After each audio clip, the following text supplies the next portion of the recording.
नोंथांमोना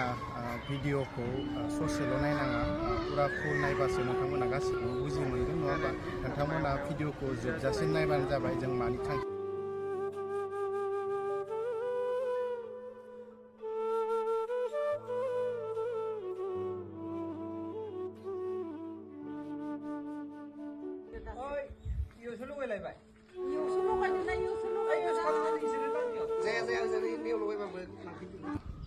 गिबियाव खुलुमना लाबाय जों दा बे समाव दंफैयो डिमाकुसि आनसलिकनि सिङाव थानाय टांगि बस्ति सिजौगुरि गामियाव फैदों जोङो गामिनि आफादगिरि नेहाथारिया जोंखौ खौरां हरनायनिलाय जों फुंनि बे सिजौगुरि गामियावहाय फैबाय फैनायनि उद्देश्यआनो जाबाय जे जिहेतु जोंहा बर' मिडियामा थैनो थांगासिनो दङ नङा होमबा गुदि एलपि स्कुलनिफ्रायनो जुदि जों फरायसाफोरखौ बर' मिडियामाव होआबा एलपि स्कुला बोरै थांना थानो नङा होमबा बेयाव जों परिस्थितिखौ नायनानै एबा जायगाखौ नायनानै जायगाया एसे हाजो ओनसोल थांनाय फैलायनि एसे उसुबिदा थेवबो बेयाव टांगि बस्तियावहाय मोनसे एलपि स्कुल लोगोसे हाइ स्कुल दं आरो हाइ स्कुला जाबाय एसामिस मिडियाम आरो लोगोसे एलपि स्कुला जोंहा बड' मिडियाम जों बेखौनो जोङो नोजोर बोनानै जोङो डिमाकुसि आनसलिकनिफ्राय फरायसाफोरखौ जिहेतु जोंहा दायो एडमिसन गोदान जागासिनो दङ बेखौ फरायसाफोरखौ एसामिस मिडियामाव फरायालासिनो जों बर' बिजोंजोंनो फरायनानै गोबां जा डाक्टर इन्जिनियार जादों नङा होमबा बेयो मोनसे उदाहरन मोनसे पइन्ट जाहैबाय दा बेखौनो जोङो न'खर जोङो जिहेतु फरायसाफोर दङ बिथांमोनखौ जोङो बर' मिडियामावनो होनांगौ होननानै जोङो न'खर दायो हाबगासिनो नैबे न'खराव जों फिन आरो हाबबावगोन जाय नोंथांमोना नायलांबाय फोरोंगिरि थिसननाय जादों बे हिसाबाव माने स्टुडेन्ट थानायसो जाबाय एसे गोदानहाय आरो माने जिहेतु फरायहोबायनो हादों हारसा मिडियामाव बेनिख्रुइ जों बर' मिडियाम दोनखायो जिहेतु बिदि बर' मिडियामाव माने होनांगौ होननानै सावरायबाय हादोंमोन आरो बे हिसाबै नोंथांमोना देग्लाय फैसाफोर हरबायनो हादों बेखौ लानानै जों फैदो आरो दायो माने किसुमान स्टुडेन्टआ होआखै माने बिमा बिफाया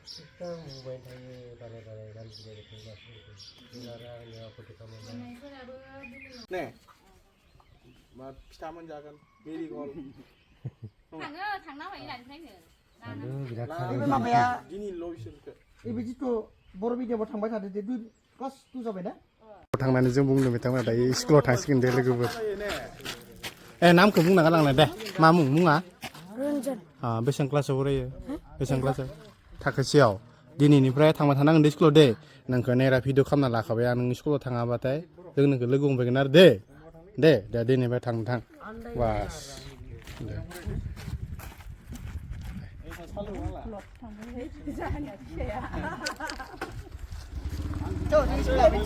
दा बे समाव एसामिस मिडियामनि नैबे एलपि स्कुल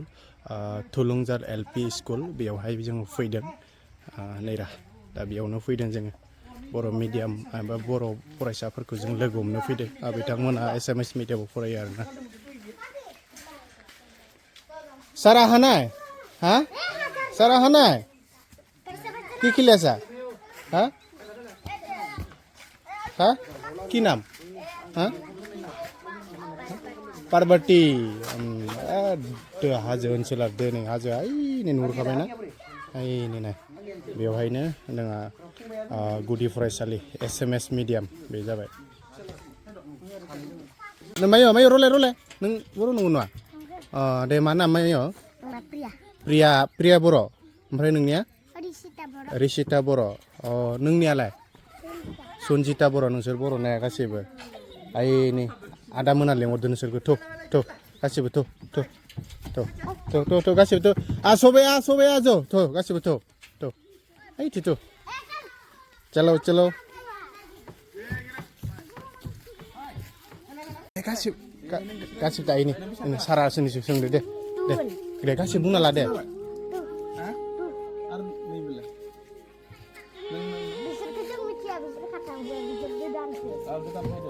थांना बर' थांना दे था बेयाव था लाजिनाङा दे था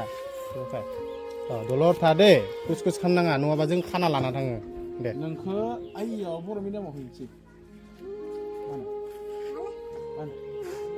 बर' फराया होनबा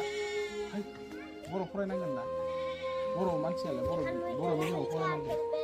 ने आदाया माला स्कुल इयाव स्कुल गैयिखाय बे फरायबाय आरो एसामिस मिडियाम एबार जोंखौ बर' मिडियामाव फरायनोसै दे होमबा आइखौ सोंग्रोनांगोन आइखौ सोंगोन बिमाखौ सोंगोन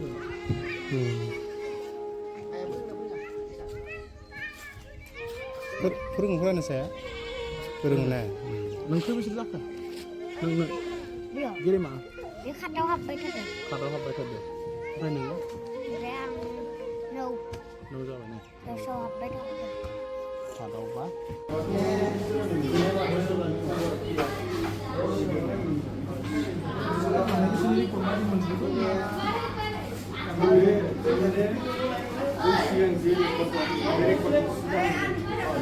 लाजिना दे दिनैनिफ्राय फैबाय थानांगोन दे एडमिसन खालामदे दे दे दे नै स्कुला नै रा बेनोहाय लोगोफोर बेनिफ्राय जोंना बर' मिडियामनि क्लासरुमा बैथिंहाय एसे गोजान जायो ओंखायनो क्लासरुमखौ एसे सोलायनांगौ जानानै फैबाय ओंखायनो नैबे जिथु नैबे नुदोंना बेखौनो बर' मिडियामनि थाखो खथा खालामनो नागिरदों दा जों एसे रुमखौ नायनानै थांदोनि नोंथांमोना भिडिअखौ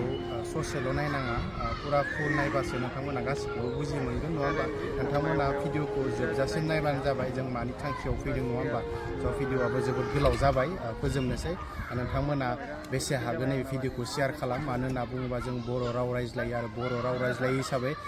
बर' स्टुडेन्टफोरखौ जों बर' बिजोङावनो फरायहोनांगोन दे लोगोफोर जै बर' हारिनि बर' बिजों थांनानै थाथों खुलुमबाय बाय बाय